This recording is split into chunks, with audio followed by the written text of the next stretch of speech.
ایک دفعہ حضرت موسیٰ علیہ السلام کے دور میں بارش بند ہوئی۔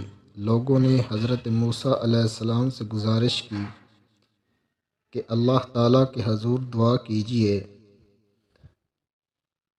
کہ بارش برسے، اس لیے کہ بارش سے ہر چیز کی زندگی ہے۔ حضرت موسیٰ علیہ السلام نے سب لوگوں کو جمع کیا اور اللہ کے حضور سوال کیا۔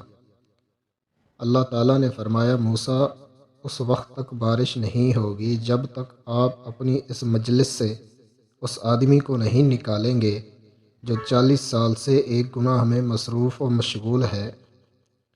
حضرت موسیٰ علیہ السلام نے اعلان کیا کہ 40 سالہ گناہ گار جب تک مجلس نہیں چھوڑے گا اس وقت تک بارش نہیں ہوگی۔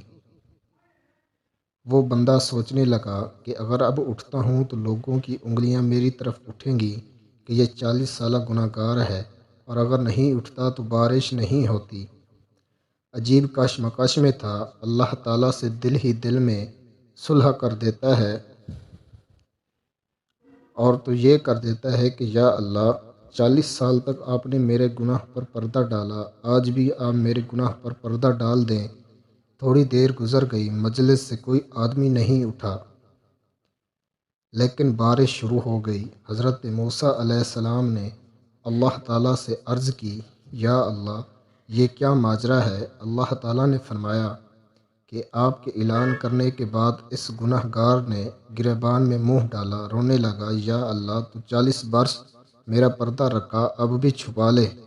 یا اللہ، اب میری توبہ ہے اور میں نادام ہوں۔ اس نے اخلاص کے ساتھ توبہ کر لی تو میں نے اس کو بخش دیا۔ تو دوستو، اللہ بخشنے کے لیے بہانے تلاش کرتا ہے، تھوڑی سی توجہ کی ضرورت ہے۔ اللہ ستار بھی ہے، غفار بھی ہے، لیکن اگر ہم متوجہ نہیں ہوں گے تو یاد رکھیں، اللہ قہار بھی ہے۔ اللہ کی رسی بڑی پھیلی ہوئی ہے، لیکن جب رسی کھینچ لے تو پھر چھوٹنے مشکل ہوتا ہے۔